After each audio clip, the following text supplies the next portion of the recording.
Hello, thanks for joining me on this learning experience adventure. Every time I read the Bible, I learn something. I was like, how did I miss that? I've read the Bible cover to cover at least 30 times, certain books more than 30 times in the last 30 years. So I just want to share this new adventure as I figure this out. I am not proficient in Hebrew at all. I am still struggling to learn the entire alphabet. I've not gotten to even what is this letter that changes the 853. I shared in previous video about the concordance use of the numbers, the letters that the words that represent 852 to 859 all are Aleph Tav. So that's the first and last letters of the Hebrew alphabet. I won't keep repeating that with each study.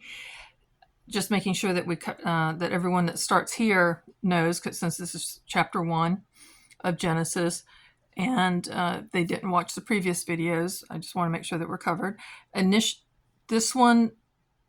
853 does not get translated as at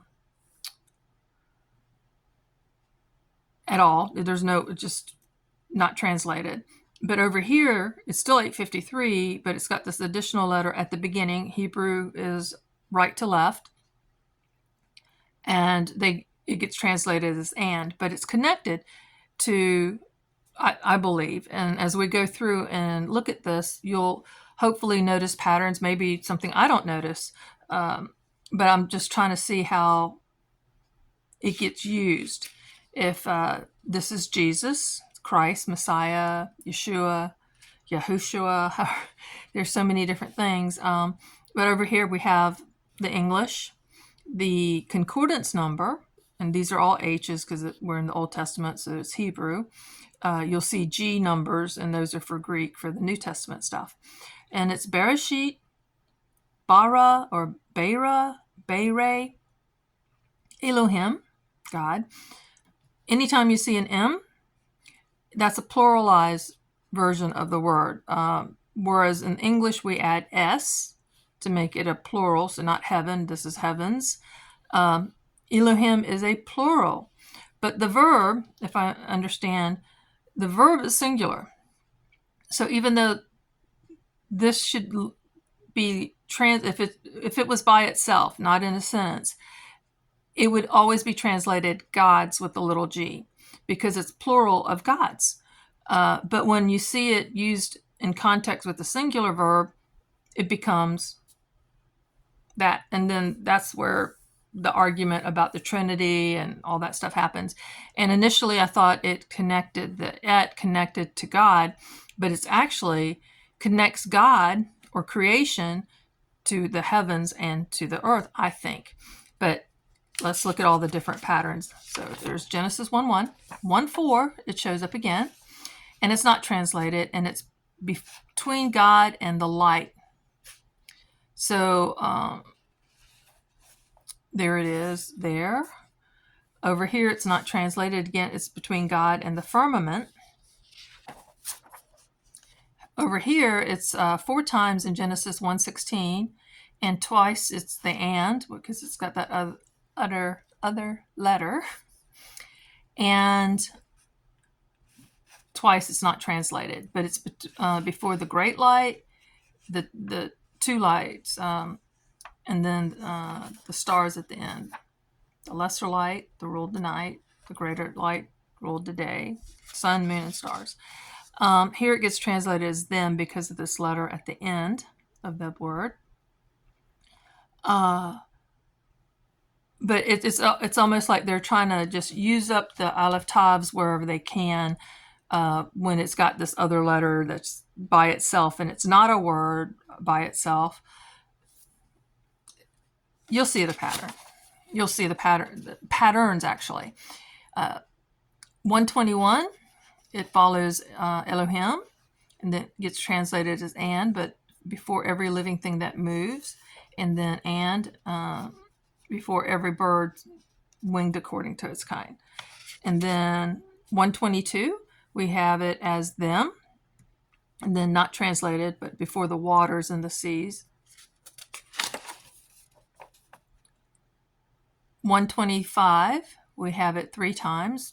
2 of them are the and, but it follows Elohim and the beasts of the earth and livestock, according to its kind, and everything that creeps on the earth.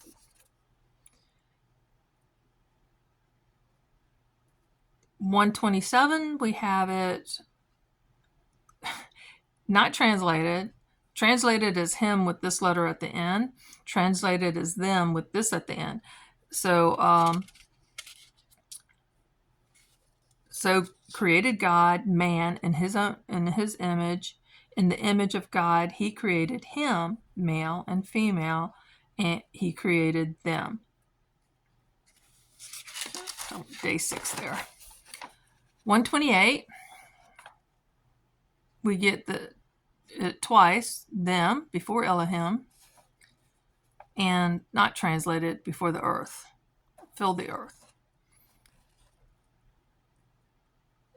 129, we have it twice. And one of them, again, is that and. But every tree, every herb. 130, we have it before every green herb of the earth. And everything he made, it was good. It was all blessed. And here we end chapter 1. And you can see the pattern, I think, that's developing. Let me know what you think. I have not gone past Genesis, except for a few verses that I had in my Bible app, because my Bible app only showed me like 170, and I thought, oh, okay, I can print that out.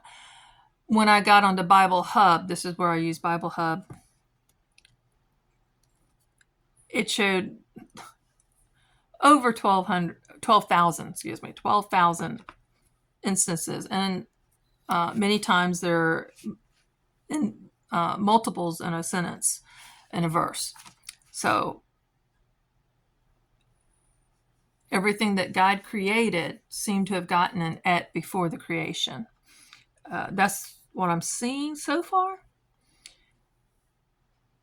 And it's going to develop some, I do know some patterns or suspect some patterns. And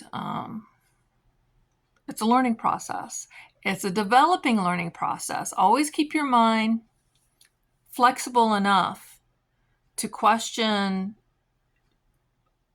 pretty much all traditional doctrines and to look at the Bible differently each time, come at it differently. The last couple of years I've been reading it chronologically, and that's really changed my views on some things.